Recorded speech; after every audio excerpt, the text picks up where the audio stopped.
Welcome to the Vegan Pulse. I am your host, Nancy Arenas, with another segment of Making Sense with Gabriel, with our guest, Gabriel Gaarden. Stick around. We'll be right back.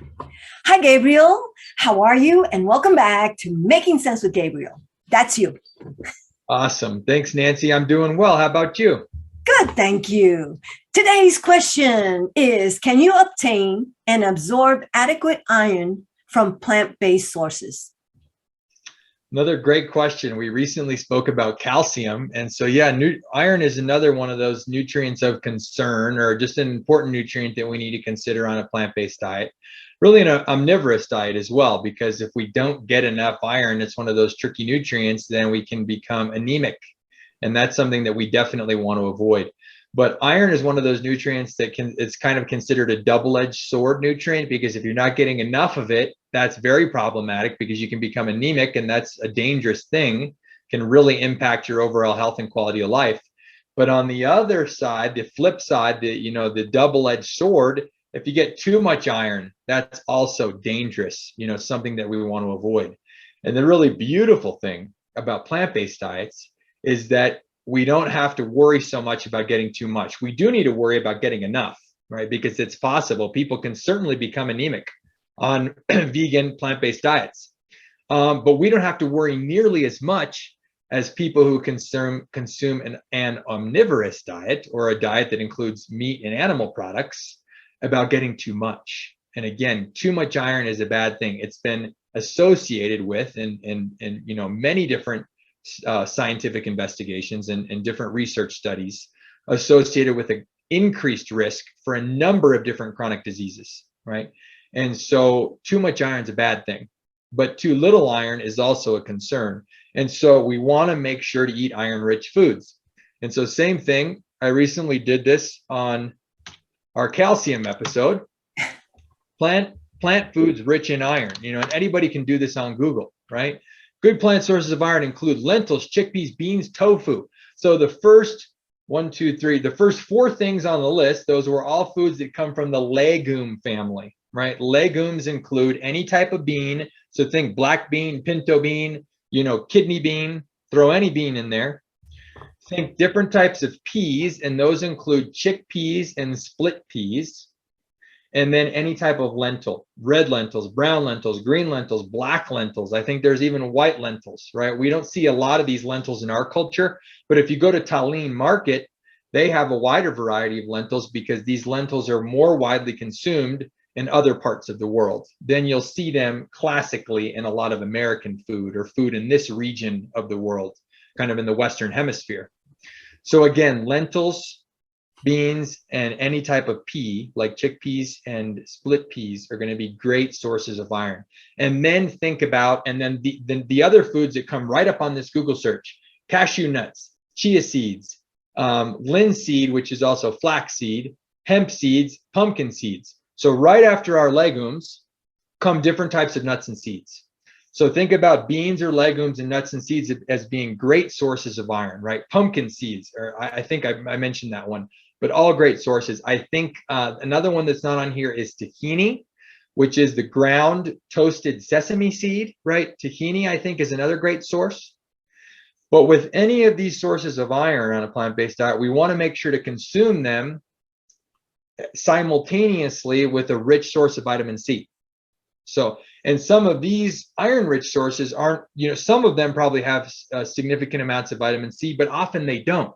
So we want to make sure to pair them up with a vitamin C rich food. So with vitamin C, number one in New Mexico, think green chili. Green chili has a ton of vitamin C in it. Broccoli, different types of dark leafy greens. Bell peppers are another wonderful source of vitamin C. Tomatoes, right? And so all of these foods that are rich, and then of course vitamin C, also citrus, right? Any kind of citrus is great. So when we're thinking about nuts and seeds, I would say, nuts and seeds, they go great with any type of citrus fruit, right? You could put those on a breakfast cereal or whatever it might be. Great. Or just for a snack, like some pumpkin seeds with an orange or any type of citrus. Mango, I believe, is also a wonderful source of vitamin C. So when you're thinking vitamin C, you're thinking fruits and vegetables. And then when you're thinking iron, you're thinking things like beans and different types of legumes and nuts and seeds, right? And then dried apricots and figs are also great sources of iron. So we even get iron in some fruit sources like dried apricots and figs, raisins, quinoa, and then the last thing that's listed here is fortified breakfast cereal. So of course, just like we mentioned with calcium, you can also turn to fortified foods to get iron as well. But I would always recommend that people are getting the vast majority of the food that they consume from whole plant foods. And whole foods are not going to be fortified because they're, minimally or unprocessed. So again, if you're getting enough of the legumes are important for so many different reasons because they're so rich in protein, they're so high in fiber, and they're also, and one of the fibers that they have is called resistant starch. Beautiful compound. Basically, it's a starch. Starch is a form of carbohydrate that we consume, and then our body breaks it down to its simplest form called glucose. And then our body uses glucose to create energy, to create a product called ATP that we use to power all of our body's cells. But with resistant starch, it's basically a starch that's resistant to digestion. So our body has a hard time breaking down resistant starch, and it makes its way all the way down to our large intestine where all of our gut bugs live. They eat on the resistant starch and they produce all these beautiful compounds like short chain fatty acids, which are wonderful for our health. They reduce our risk for chronic disease. They actually curb our hunger drive, so they prevent us from overeating. So they're great for preventing obesity and overweight and or helping us lose weight if we have excess pounds that we want to get rid of. So beans are good for a million reasons. And one of them happens to be they're also rich in iron. So I was give us a couple of examples of those resistant starches. Well, like I say, beans, any type of legume is going to be rich in resistant starch. Another great thing that you can do is with things like pasta and potatoes, if you cook them, but then you cool them in the refrigerator, right? So any of your leftovers that you don't eat immediately, or if you're making something like a plant-based potato salad, you're going to have to cool it before you eat it anyway. But when you cool a lot of these foods that are rich in starch, you cool them down until they're cold in the refrigerator, and then you can either eat them cold, or even if you heat them back up, you reheat your pasta the next day to have your pasta with red sauce or your pasta with pesto. People need to check out our calcium episode to hear more about that homemade pesto that I was talking about. You can reheat them, and even after reheating, if they've been cooked and then they've been cooled to cold once, even if you reheat it, it still maintains some of this resistant starch that's built up during that cooling process. So something really cool that happens. So yeah, so think about, just reheating some of those starchy foods like potatoes and pasta.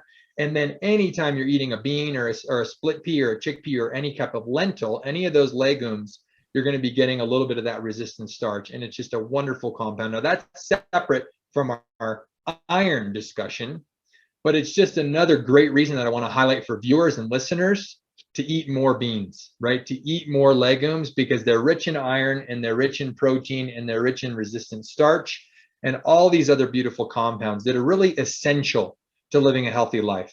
And some people will say, hey man, I understand that I need to eat more beans because they're such a great source of iron, but they give me bloating and they make me uncomfortable and they give me gas. And that's where I'll give you two terms. Slow, you got to go slow, and you got to start, sorry, I'm just spacing out. Slow and, low and slow and low.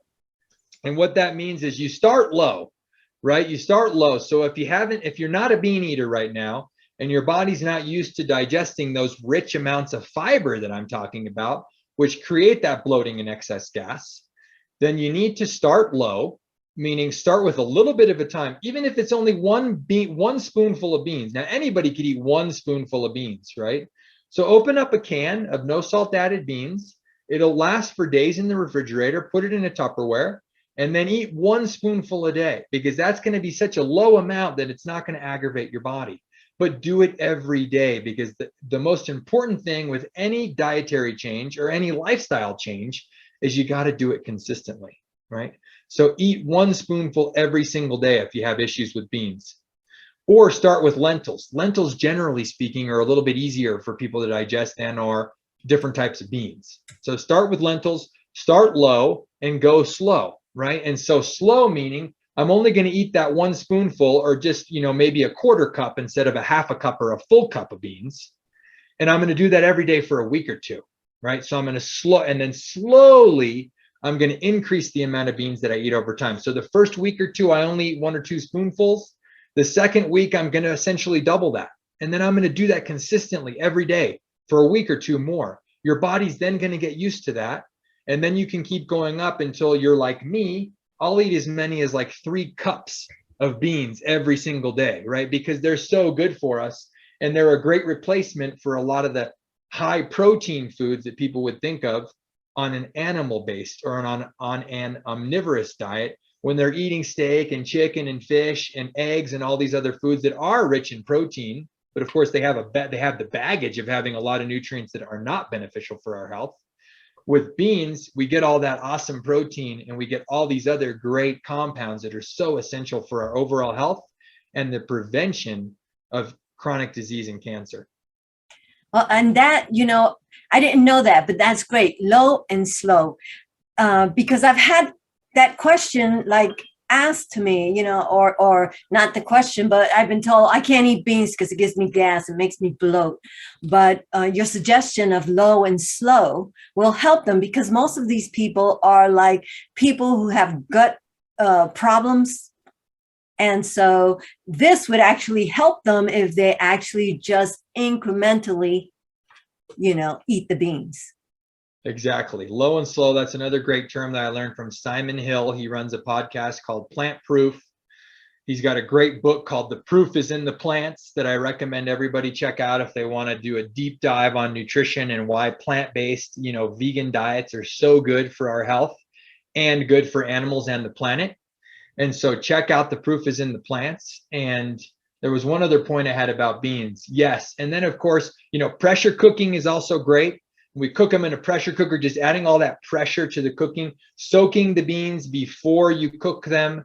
There's a number of other different strategies that we can use to help, just kind of increase the digestibility and make them a little bit easier. But generally speaking, people aren't going to have a problem with beans if they just go low and slow. And the people often that have the most issue digesting beans are the people that need them the most, right? Because like you said, they have something called gut dysbiosis taking place, where they have a gut that's injured, that's inflamed because they've eaten a diet that's low in fiber historically, that's a standard American diet that's rich in animal products and processed foods. And their gut is literally starving for the different types of fibers that are rich in all these whole plant foods. The problem is because they don't have the diverse microbiome that's needed, the diverse gut bacteria that are needed to break down all this fiber. That's why they suffer so much when they try to eat it, because they don't have the right kinds of bacteria to break it down.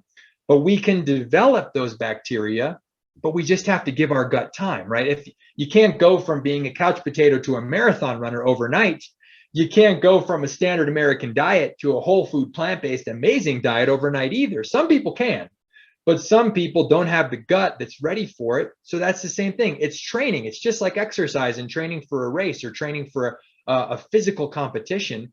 We have to gradually make change over time, and then our body gradually adapts to those changes. And before you know it, in a month or 2 or 3 or 6 months, depending on the level of gut dysbiosis that people have, if you put in the consistency and you put in the work, everybody can get there, or virtually everybody can get there.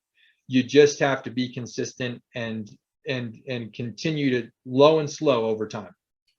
Wow. Thank you again for another episode with great information. I always learn something every time we do this show. And the slogan for this week is low and slow. Until next time. Hasta luego. Thank you for joining us on another Vegan Pulse. I am your host, Nancy Arenas. Remember, like us on Facebook, check out our website, and subscribe to our YouTube channel. If you have a pulse, you have a purpose. Live vegan.